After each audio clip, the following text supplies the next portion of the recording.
Bonjour à tous et bienvenue dans ce deuxième numéro du Journal du Pas-de-Calais. Voici les titres de l'actualité. À la une cette semaine, les événements de l'été se poursuivent avec notamment la guinguette de Catherinette et les Polofolies. Le camping de Tholan a ouvert ses portes durant 5 jours à un groupe d'enfants. Dans le reste de l'actualité, le Zodiac Club a reçu un chanteur célèbre ce week-end. Dans ce journal également, je vous parlerai de l'intercentre qui a eu lieu dans le département. Je vous emmènerai aussi à la découverte d'Étaples-sur-Mer. Et on terminera ce journal par parler des brocantes et des événements à venir. Et pour commencer, pour le 5e dimanche consécutif, le restaurant Catherinette organisait sa guinguette. Comme chaque semaine, de nouveaux artistes étaient présents. Je vous propose de regarder quelques images. Le restaurant Catherinette était en tête d'affiche des événements de ce dimanche avec sa superbe guinguette qui était accessible au public dès 15h. Ce week-end, l'établissement accueillait 2 artistes, Franck et Delteo, et c'est Franck qui a débuté. Il a joué plusieurs instruments de musique avec tout d'abord de l'accordéon,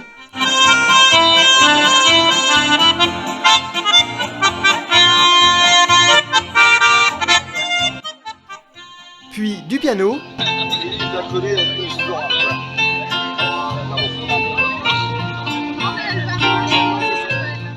l'artiste a également interprété plusieurs titres, dont un de Nino Ferrer qui s'intitule On dirait le Sud.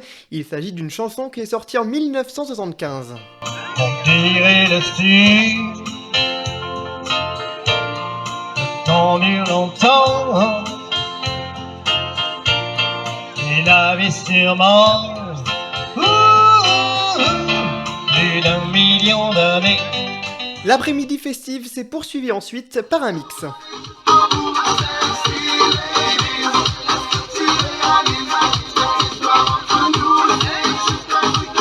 Puis c'était au tour de Delteo d'entrer en scène. Le chanteur a offert plusieurs titres au public. Parmi les chansons, les spectateurs ont eu le bonheur d'entendre la recette de Slimane. Dans ma tête, y'a que toi et moi. La recette, c'est toi et moi. On le sait déjà. Pourquoi tu pars à la fête? Je ne pense qu'à toi. La recette, c'est toi et moi. Delteo a aussi chanté Les lacs du Connemara de Michel Sardou. Des marins, des nuages noirs qui viennent du nord, colorent la terre, les lacs, les rivières, c'est le décor du Connemara. Les visiteurs ont pu, durant leur après-midi, faire un tour en calèche avec une partie de la balade dans les bois et une partie au cœur de Saint-Michel-sur-Ternoise. Dimanche prochain, le 31 juillet, ce sera la dernière guinguette, donc allez-y, vous y serez bien accueillis. L'autre événement hebdomadaire du Ternois, c'est bien sûr les Polofolies, qui se déroulent chaque vendredi en fin de journée, et exceptionnellement cette semaine, les Polofolies ont eu lieu à la salle des fêtes, en cause les conditions météorologiques qui ne permettaient pas son maintien à l'extérieur. Comme d'habitude, le marché a débuté à 16h30, dès 17h les enfants pouvaient participer à des ateliers. L'événement s'est achevé par un spectacle de cirque de la compagnie Toi-même, qui a commencé à 19h. Cette semaine, le camping de Tholan a accueilli un groupe d'enfants d'un centre de loisirs. Les jeunes ont pu profiter de leur séjour grâce à de nombreuses animations. Regardez quelques images. Le camping Le Val de Loti, qui comporte 4 étoiles, a ouvert ses portes à 26 enfants âgés de 9 à 14 ans du lundi 18 au vendredi 22 juillet. Les enfants ont fait le trajet de leur centre jusqu'au camping à vélo. Lors de leur arrivée, ils ont pris place dans leur tente et ont pu profiter de la belle journée très ensoleillée. Le soleil qui était au rendez-vous en début de séjour mais qui a joué des tours en milieu de semaine, les orages se sont invités le mercredi provoquant des inondations dans les tentes. Mais cela n'a pas empêché le bon déroulement de la semaine. Au programme, les enfants ont participé à une multitude d'activités, ils ont profité des piscines et du toboggan, ils se sont aussi amusés à l'aire de jeu que le camping laisse à disposition des résidents, et cette aire de jeu est bien remplie, il y a de quoi faire du ping-pong, du basket, du volley-ball ou encore jouer dans la structure gonflable. Le camping, qui se situe à 120 mètres de Loti, a proposé le mercredi après-midi une activité manuelle. Les enfants devaient faire de la peinture et du collage et après leur activité, l'équipe du camping leur a offert un goûter et ensuite, ils ont reçu une courte visite de France 3 qui venait faire un reportage. Les animateurs du groupe d'enfants avaient également prévu différentes animations, comme par exemple des jeux sportifs, un burger quiz, des chants, des danses ou encore un rallye photo. Pour ce jeu, les enfants étaient répartis en plusieurs groupes et devaient prendre des photos originales à différents endroits dans le camping qui compte 197 emplacements. Chaque groupe devait faire une photo avec un vélo, avec le responsable du camping ou même avec un panneau amusant. Des panneaux originaux, ce n'est pas ce qui manquait, les jeunes ont pu apercevoir la place du pastis ou encore la place de la sieste. Chaque soir, le groupe de 26 enfants participait à une veillée avant de se diriger dans leur tente. Ils ont pu faire un vendredi tout est permis ou encore un loup-garou. Et concernant les repas, chacun mettait la main à la pâte et le mercredi soir, c'est l'équipe du camping qui s'en est chargée. Les enfants avaient le choix entre poulet rôti ou jambon grillé. Les jeunes sont repartis vendredi dans l'après-midi. Ce samedi 23 juillet, le Zodiac Club, qui est situé à l'Air, recevait le chanteur VG Dream. L'artiste est connu pour avoir interprété le titre Ramener la coupe à la maison en 2018 au moment de la Coupe du Monde de football.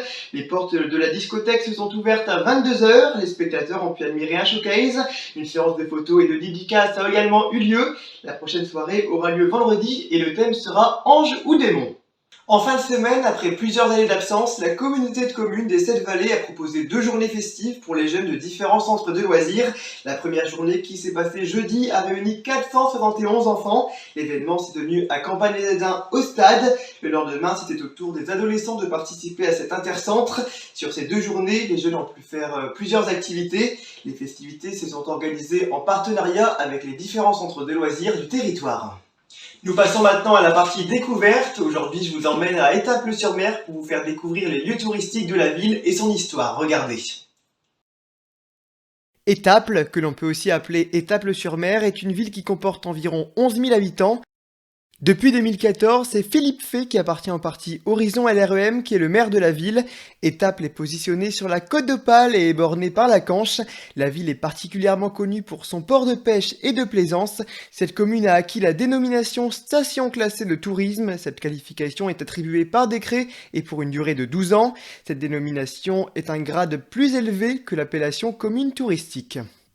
Étaples-sur-Mer connaît une activité maritime depuis très longtemps. Le port de plaisance est apparu durant le 19e siècle. Au départ, il est nommé Stapula, ce qui signifie ville de foire. L'activité du port s'est ensuite développée. Ce port a permis la création de nombreux emplois. Parmi les métiers concernés, il y a des tonneliers ou encore des charpentiers maritimes. Dès l'an 1828, un service de pilotage a été mis en place pour l'entrée de la Canche. L'activité commerciale a par la suite décliné jusqu'au début du XXe siècle. En plus du port, la ville d'Étaples comporte également le musée Maréis. Cette structure a ouvert ses portes en 2001, elle appartient à la commune. Le site permet de faire découvrir aux visiteurs la vie des marins-pêcheurs. Maréis permet aussi de faire connaître le parcours des poissons pêchés à Étaples, de la pêche jusqu'à la vente du poisson. La visite du musée est proposée par un guide qui est soit un ancien pêcheur, soit par un membre de la famille d'un professionnel de la pêche. Une visite dure en moyenne 2 heures.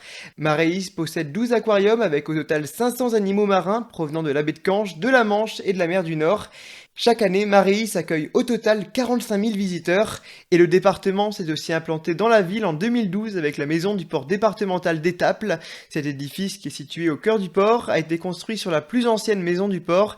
Ce bâtiment a plusieurs utilités. C'est un lieu d'exposition culturelle ouvert au public gratuitement. C'est aussi une résidence pour les services en charge de la gestion du port et il s'agit également d'un lieu d'accueil pour les acteurs de la vie du territoire ou d'orientation pour les touristes. Régulièrement, la maison du port départemental propose des expositions. Et cette année, l'exposition est consacrée aux peintres Fernand Sievenard et Juliette Dereul. Vous pouvez vous y rendre cet été du lundi au dimanche de 10 h à 12h30 et de 14 h à 18 h. Aujourd'hui, dimanche 24 juillet, plusieurs brocantes ont eu lieu dans le secteur. Il y en a une tout d'abord à Nacote-Côte de 8 h jusqu'à 17 h.